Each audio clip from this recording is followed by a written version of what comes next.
Salut la famille, bonjour à vous qui nous suivez sur Nouvelle Tendance Télévision. Nous sommes très très contents de partager ces petits moments avec vous. Certainement, on va peut-être poser la question de quoi il s'agit encore. Je crois que c'est quelque chose qui nous a fait vraiment plaisir aujourd'hui. Vous savez, même la Bible le dit. C'est-à-dire qu'il y a une fête au ciel lorsque quelqu'un quitte le monde et accepte Jésus-Christ comme étant Seigneur et Sauveur. On peut parler de Christ, on peut parler de Jésus et Jésus-Christ de Nazareth. Oui, c'est bien bon, mais si on l'a jamais accepté comme Seigneur et Sauveur, alors je crois que c'est passer les temps inutilement.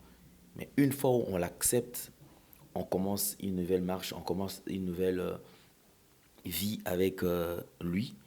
Et c'est ce qui nous fait plaisir aujourd'hui. Autrefois, Linda, Mondele Linda, la japonaise, ex-danseuse du groupe Wenge Musica Maison Mère de Weranson, le roi de la forêt, cette dame a fait la pluie et les beaux temps. Cette dame était très remarquable. Comme vous êtes en train de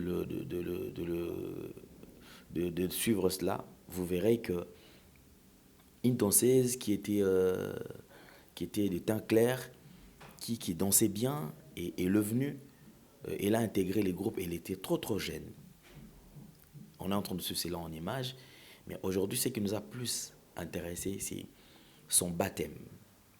Et je vis des gens en train de commenter, écrire du n'importe quoi, mais deux fois, Congolais, arrêtons d'être méchants. Elle a fait son choix, elle a décidé, c'est vrai, elle a passé son temps, elle a fait tout ce qu'elle pouvait faire, elle a aujourd'hui des enfants, elle a un mari, elle vit son mariage. Je crois que le plus important, c'est de reparer avec le Seigneur, reparer avec Christ. Et aujourd'hui, elle a dit, oui, oui, moi, je veux servir le Seigneur. C'est comme ça que vous êtes en train de voir ces images. Moi, j'étais vraiment très content. J'ai aimé. Et je pense que je dirais encore à ma sœur d'aller encore plus loin, le plus loin possible avec le Seigneur. Dieu est tellement merveilleux, il est tellement bon. Vous savez, des fois, on est jeune, on se réjouit, on a besoin de faire beaucoup de choses parce qu'on est encore jeune. Mais à un certain moment, à un certain âge, on se dit, mais apparemment, la vie n'est rien en fait. Ce n'est que la routine. On ne fait que faire, on fait toujours la même chose. Aujourd'hui, on se réveille, on va au travail, on rentre à la maison, on mange, on boit, on sort, on va se promener, on fait un tour avec des enfants, avec son mari, avec sa femme, on reste en famille. En fait, c'est la même chose que nous faisons tous les jours. D'où un homme, lorsqu'il reconnaît cela et que moto a une décision, je crois qu'il faut encourager. Bandeko oyo bazo dinga ko décourager ndeko botika. Je pense que c'est le meilleur choix au ndeko asali. En tout cas, bravo à elle, notre sœur, c'est une nouvelle vie avec le Seigneur, vie moko ya elengi ya kitoko ya goût. De façon moto comprendre vie aux yeux à kolia, aux yeux à komela, nzambe apesi sur quelque chose. Au fani, au dans mbongo na poche, au bandi ko raisonner, tu vas te dire que ça ne sert à rien, ya kosala moto mabe. Parce qu'à un moment donné, au moins même aux en bon mais aux battre au salon en opening. Attaque to sombi logo aux en pour ça. Mais tu vas te rendre compte que vanité des vanités. Ils en ont qu'à makam ou tout le monde a qu'à tout le monde mais qui d'ailleurs et puis ça rabisso pesa et puis ça rabisso peut vite. Mais elle a choisi. C'est un bon chemin. Lelo kukangamana nzambe. Lelo kokangamana nzambe. Moi je pense que eza elo moko ya malamu ya kitoko o ndeko na biso Linda Asali. Encore bon vent et surtout kangamana nzambe sous davantage. Merci beaucoup.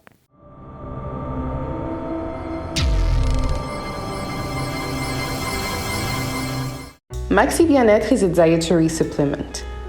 The plants which are inside regenerates the body, cleans diabetes and blood pressure. It removes hemorrhoids, solution for erection issues, early ejaculations and sexual weaknesses. For prostate issues, take your Maxi Bien-être after your medicine treatment. Women who also got diabetes pain, Maxi Bien-être can heal and change lives. You can see that all the people who are taking Maxi Bien-être look better and reflect youth. Take a pod, mix it in a glass of warm water and drink. Then you will be healthy.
Wabosoki batuni tokolo boyo pesi biso baba.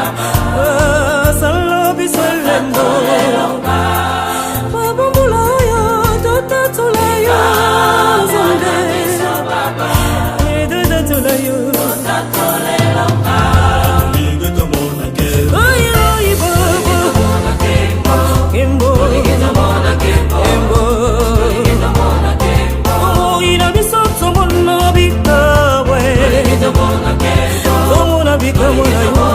Tomona yango buka bashene kata minyololo baba.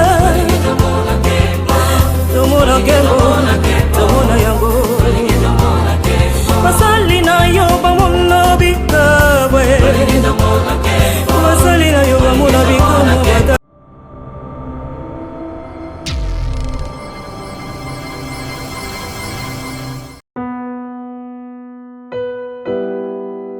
Tango nyonso molinganga nazalaki komona baninganga na baboti na bango nanga baparent baza te vi nanga pasi.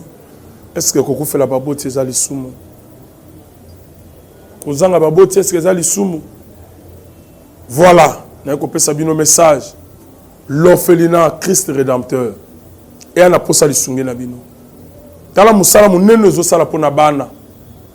Tala musala munene osala mpona bana oyo mokili etiki ebwaki. Me nzambe atelemi na nzela orphelinat oyo mpona koencadre bana oyo. Yaya lisungi na yo toa nango posa.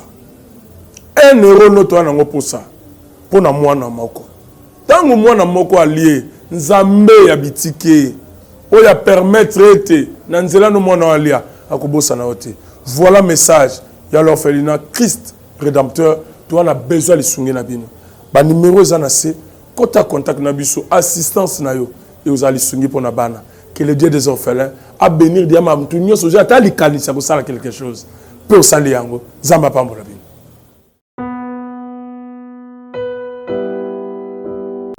Ya sika na Kinshasa boye tikala kozala te makelele ya tata lopango esili Toronto City à Maluku bana RDC congolais opportunité à sikamo na mboka pe sibiso avec $4000 ya pamba koma tata lopango to mama lopango avec le $4000 okoki kosomba cash ou soit par tranche et salami ndenge nini obanina avance $2000 et le 2000 qui reste au kofuta yango par tranche 500 pe okomi kolo lopango. Toronto City et sika moko très kitoko.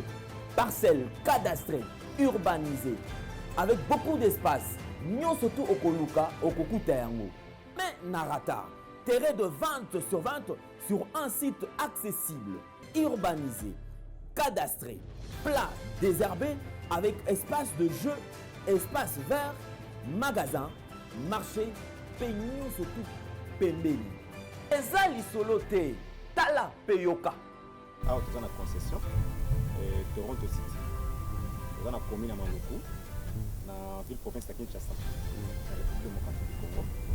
Et une concession Toronto City. Et après avoir fait la petite surtout, il y a immobilier, foncier et tout. Là, il y a géo, localisation, tout pour que tu puisses pouvoir faire la situation. Concession est bandit et puis si vous avez une borne Oyo à deux entrées, raccourci à Makolo, na entrée Oyo, il y a Mutuka. Donc, raccourci à Makolo, c'est-à-dire à 15 minutes, vous avez déjà dans Makada. Oyo Moulaï, c'est juste pour dévier, pour que les élèves soient fiables, de c'est ça. Dans la situation, surtout, nous avons les avenues, les grandes avenues de 8 mètres et des directions plutôt de 8 mètres et les avenues de 7 mètres. Alors que la parcelle dans il y a 20 mètres sur 20 ou bien 400 mètres carrés. Voilà. Du fait que nous sommes juste à l'entrée, nous sommes National Cameraman pour que tu visites nous surtout. La réalité, vous voyez, les bornes sont là, les bornes cadastrales, et puis tu peux visiter nous surtout parce que c'est quelque chose à Moulaï. C'est quelque chose à Mounen est tellement facile. Komi tata lopango, tona komi mama lopango. Yoka pour tout contact. Je précise bien. Contact ya poto ezali.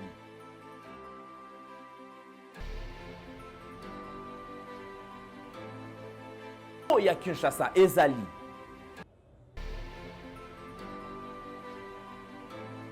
mbongo ya muke avec $4000 okomi tata lopango to mama lopango makelele ya bayer bayo.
Tomona yango